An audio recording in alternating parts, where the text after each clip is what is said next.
Hi, this is Benandorf, and welcome back to another exciting episode of Victoria 2, Heart of Darkness. Oops, hit the mouse there. As we last left off, we were slowly nearing the infamy level where we would be ready to fight another war against China, which, considering that they are now becoming a great power, sooner may be better than later, even if we risk running over the infamy limit by a little bit. So, without any further ado, let's get started. First things first.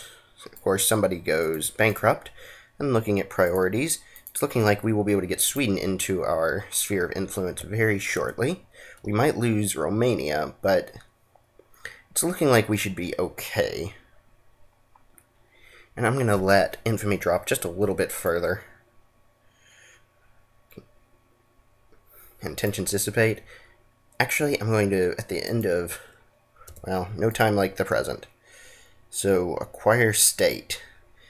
Might get 100 or 11 infamy. Hopefully it will turn out in our favor and not give us far too much. Oh, there's 10 infamy.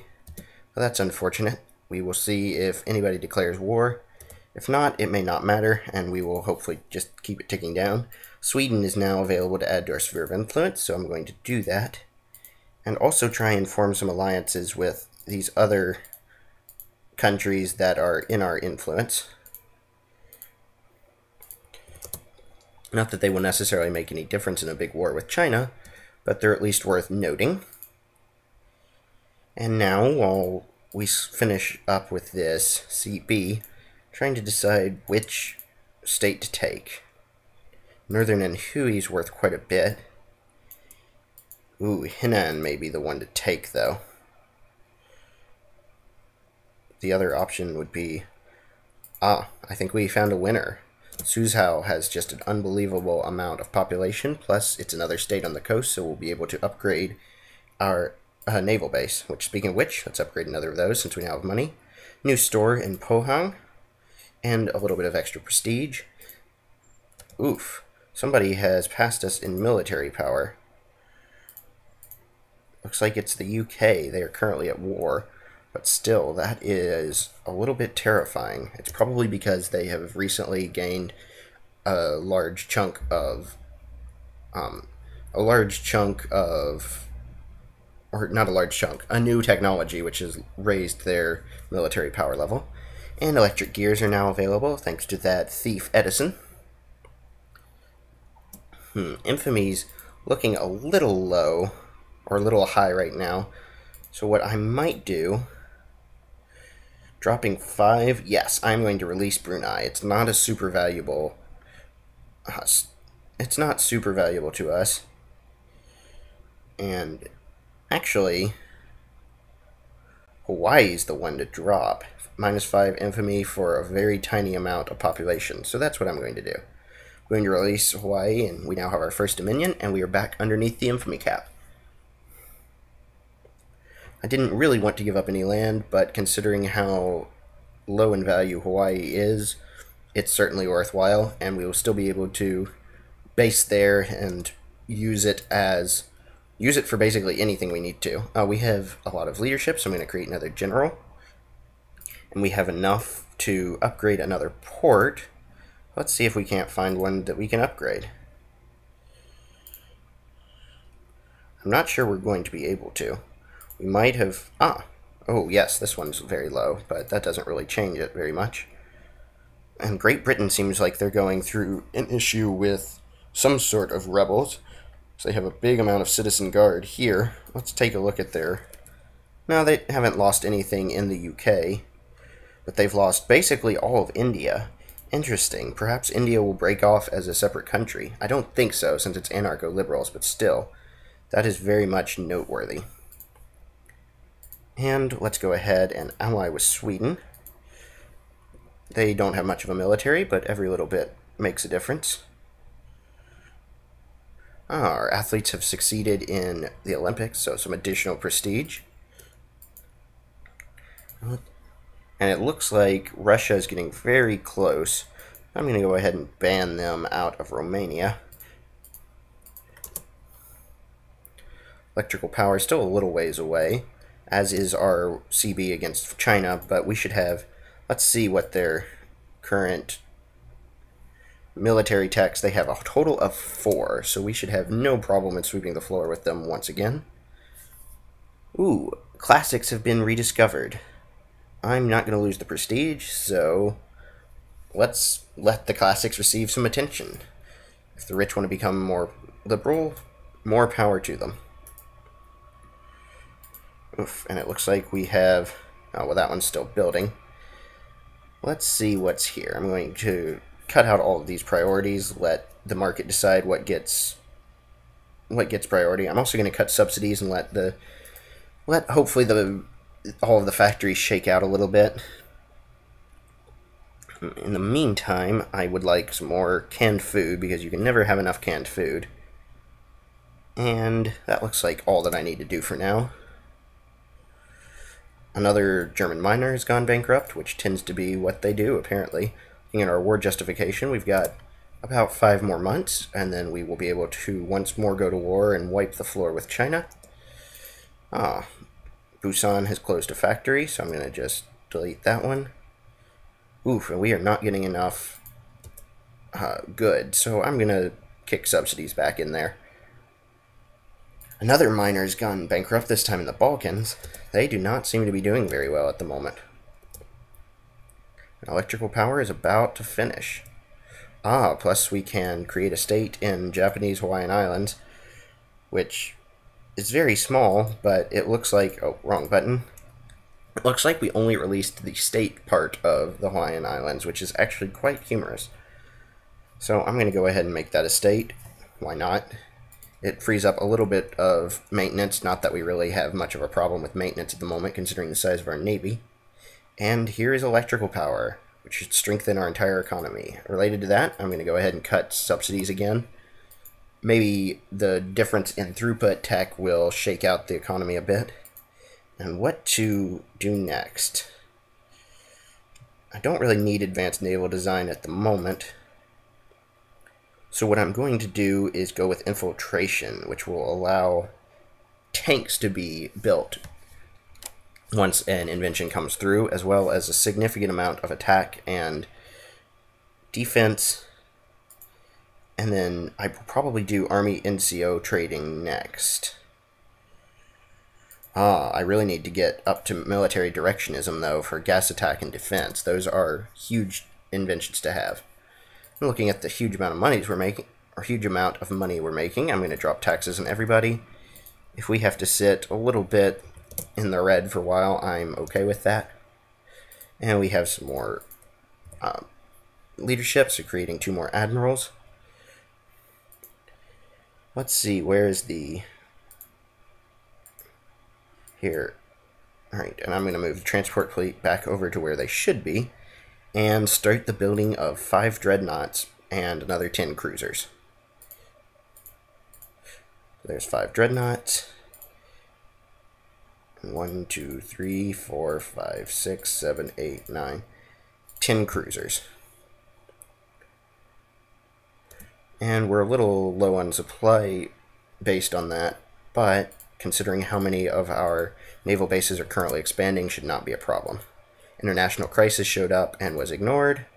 Oof, fabric's not nearly as valuable as it once was. But I'm going to go ahead and subsidize all factories once more and expand luxury good or luxury furniture in Tohoku, because it's very valuable. Expand artillery and explosives and Kansai and steel. Lots of steel there.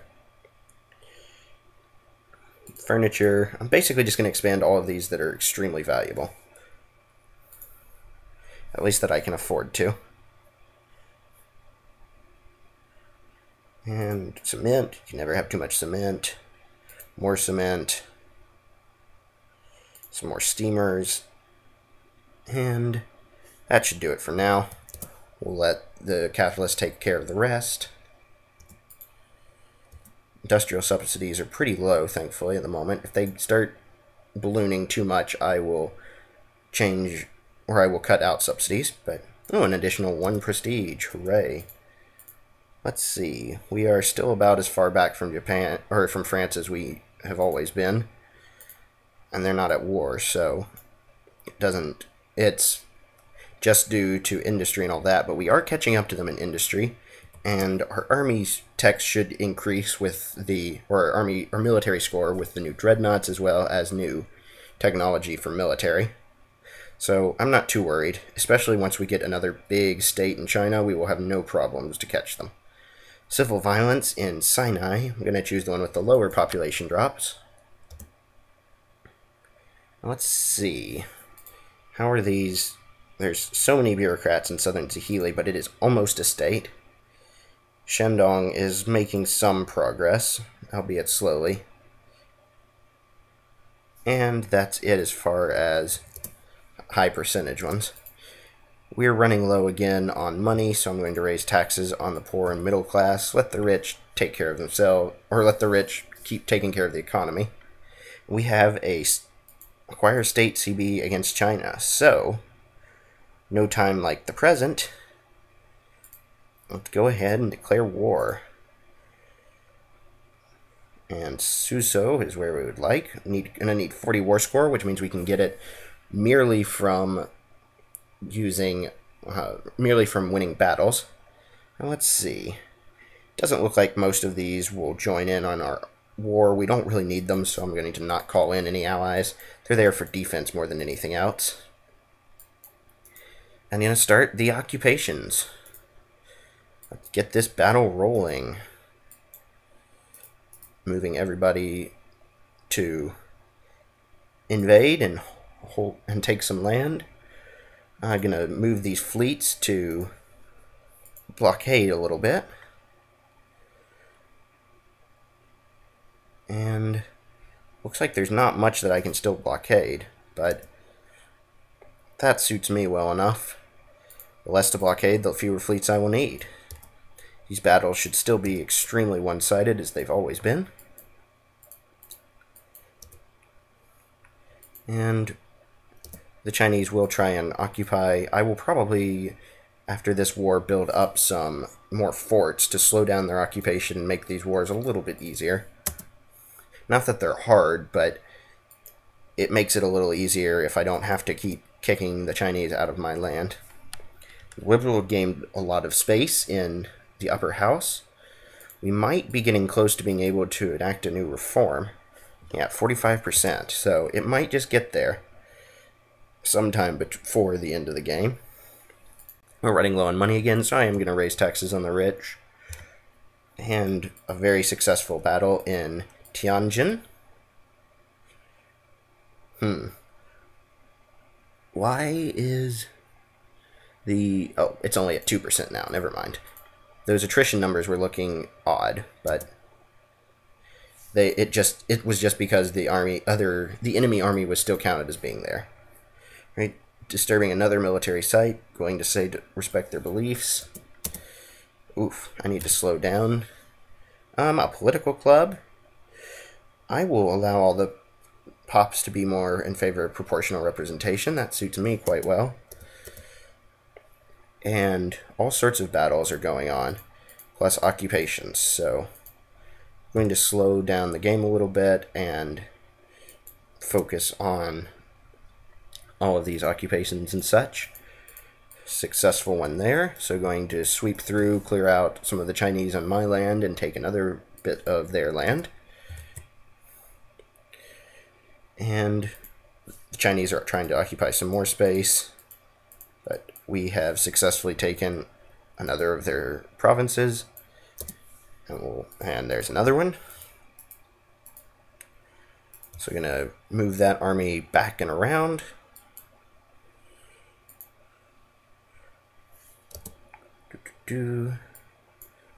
Starting to occupy another Chinese state. As I had expected, this war is very, very one-sided. I'm going to sweep the second army into Beijing. And let's see, we're already at 15%, so making good progress. This war may be over before the end of 1903. Spain would like us to join their war, so I'm going to do that. It's against a little army in, I believe, over here in Africa, so we won't really have to get involved. We did assume leadership But again, we won't get involved. We'll just let Spain take what it wants if we can, and otherwise let them figure it out. Another crushing victory for the Japanese, two in fact. And let's take a look at the newspapers. Revolution in Transvaal.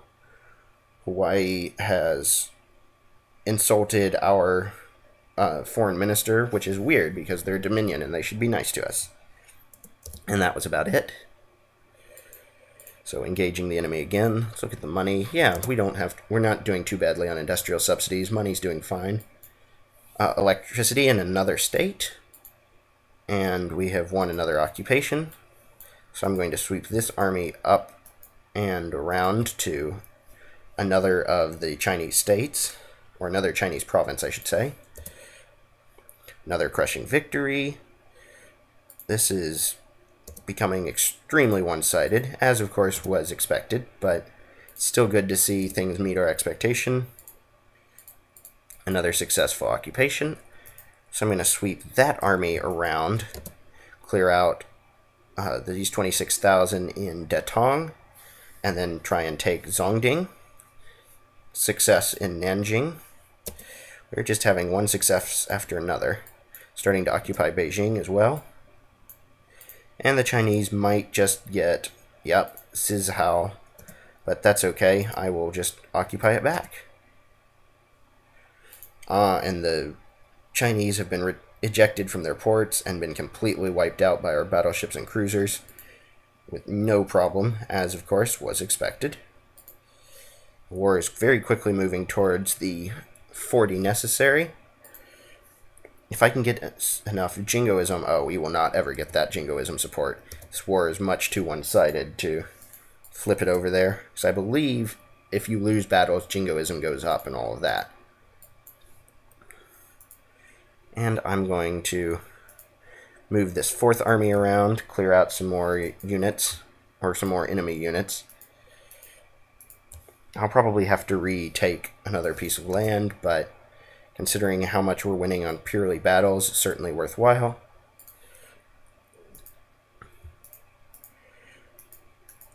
We're redirecting the 3rd army, just to wipe out some more Chinese armies that are in our land, what was once Chinese land, but is now certainly ours.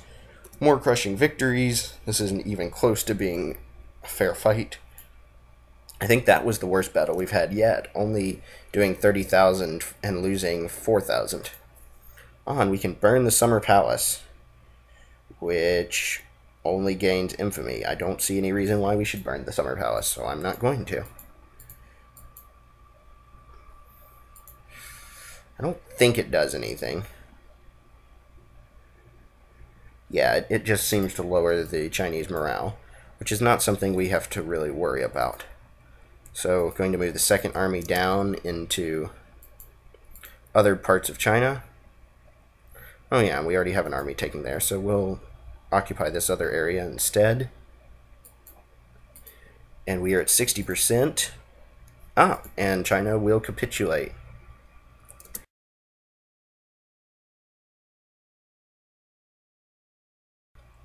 The Egyptian tomb has been discovered, giving us lots of prestige and research points. And of course, the Chinese have surrendered, giving us another state. And most importantly, oh no, it is... No, never mind. It is not, in fact, a province. So I'm going to start expanding naval bases. But most importantly... Oof, that really lowered our literacy. So for now, I'm going to move the bureaucrats' focus out of... Well, let's see. Yeah, I will move the clerks out of Kansai to put craftsmen here in Suzhou, and we'll trust to the capitalists to take care of business and turn this into a booming industrial state very quickly. And our military power has skyrocketed due to... Well, I'm not really sure why. I guess it was just because we were at war.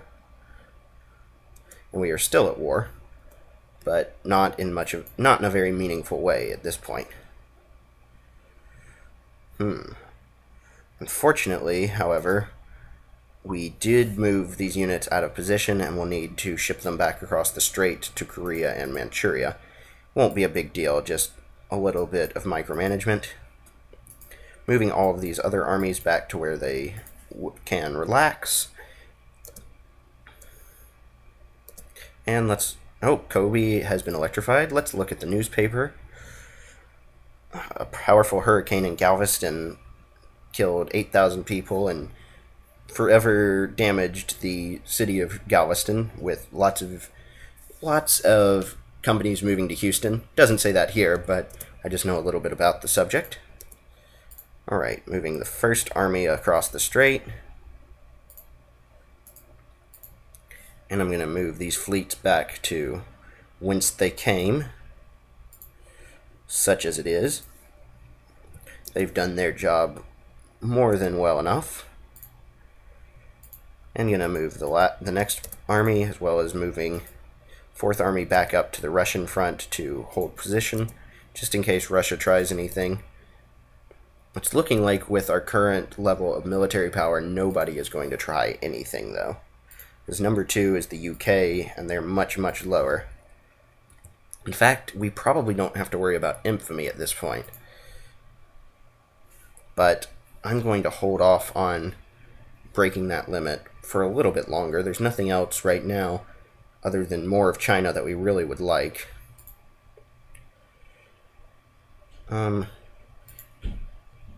Yeah, all of these other... The Saudi Arabia is now civilized, but has such low population, I probably wasn't ever going to invade them anyways. And I could probably take... Oh, well, let's see. Where is the Netherlands? Ooh, they're allied with France. Yeah, don't really want to deal with them. So, yeah, for the moment, going to let everything be at peace. Once I get tanks, I will reinforce these armies. And we have quite a few possible brigades. So I think I'm actually going to... Well, first I'm going to move the 2nd Army.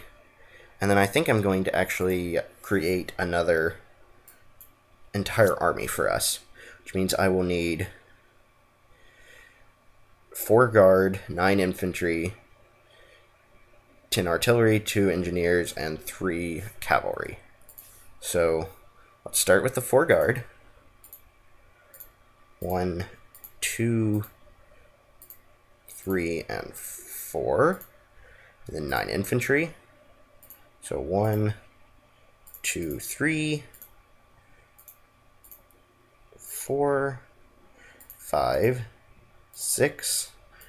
I'm using a lot of infantry from our newly conquered areas. 7, 8, 9. So there's 9 infantry. And then we need 10 artillery. So 1, 2, 3, 4, 5, 6, 7, 8, 9, 10. And last but not least, we will need 3 cavalry. So 1, 2, and 3. So there we go. We do have enough, and we will have a new army of 84,000 pretty soon. And because we are making money hand over fist, I'm going to drop taxes on the middle and rich. The poor can still pay their taxes, but I imagine that will change pretty soon. Unfortunately, because literacy dropped by quite a bit adding that state, we will get more industrial power, but at the same time we've also lost quite a bit of research. So that was a bit of a trade-off.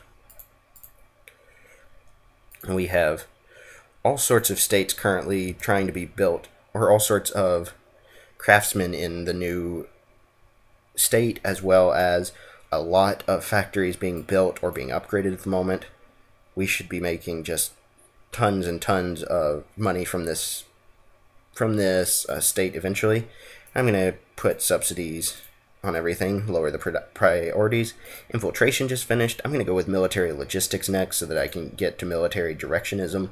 Gas is unbelievably valuable, especially while no one else has it, and so will be a big focus. Looking at our points. We have gained about 400 points on France, so we are closing in. And we've succeeded in that war that Spain started against the Mauritanian Kingdom.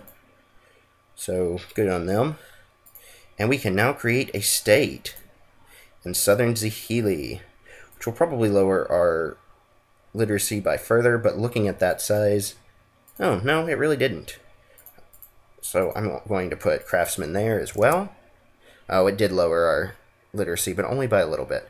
Tractors have shown up in another state. And yeah, our literacy did drop, but it should slowly grow back up. Telephone production just increased. And let's see. Southern Zihili will be the place to build tons and tons of factories because it is massive. So between those two Chinese states alone, we should be able to have a huge increase to all of our a huge increase in our industrial score. And it looks like we dropped back down due to being at, or no longer being at war, but we're still closing in on France. We're now 650 away, so alright, we aren't really closing in, but we'll get there. Oh, and in the newspaper, some German military officer managed to fool soldiers in Berlin and steal a bunch of money, and of course we won over the Chinese Empire. And we are making tons of money again, so we're going to drop taxes on the poor. Let's see which naval bases we can upgrade, if any. We may not be able to upgrade any, but we're not getting enough fuel, unfortunately. Let's see, how much fuel is out there right now? Not oil, fuel. Very little. And the demand is much higher than the supply. What I'm going to do is drop the maintenance on naval units down to minimum so that we can spend that fuel that we would be sending there on construction. It looks like Romania has been kicked out of our sphere. I wasn't paying very close attention, but I can just add them right back in. And ooh, our number of officers has gone down, but they're automatically creating generals for us, so I'm okay with that. Just going to leave those be. We do have tons of money, so what I'm going to do is expand forts and put them in all of China. And honestly, I can probably put them everywhere considering the amount of money we're making, but right now just China and Manchuria will do. And our new army is being built, slowly building up anyways. I'm probably going to move it here into the eastern part of China. So I will leave these units here that are building there where they currently are. We've just gained another corps for whatever that's worth. Additional attack and attack for infantry and some defense for cavalry and cuirassiers, which doesn't really help us since we don't use either of those, but still. Additional attack, a little bit more prestige, not enough to really make any sort of difference, but every bit counts and all of that. Industrial power is starting to grow much quicker. I'm starting to think, though, that we will definitely need to declare war on France with a humiliate CB before this game is over. And I'm going to upgrade the liquor distillery.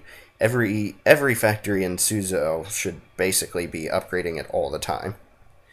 Japanese schools, we can either gain some consciousness or get quite a bit of assimilation rate and a little bit of research point modifier decrease. So I'm going to do that one. The assimilation rate is really valuable. Another Olympic Games, so we will definitely attend. And we found another Egyptian tomb, so some more prestige and a lot more research. And I'm going to stop there for today. The upper house just got rearranged. We got a nice invention allowing telephones and just finished military logistics. So I will start another research next time. This episode was very successful, having taken a very, very valuable estate from China, which we are now currently hyper-industrializing. And of course, our dreadnoughts and cruisers are being created, and we will soon have an even more powerful navy. So thanks for watching, and check back next time for more Victoria 2 Heart of Darkness.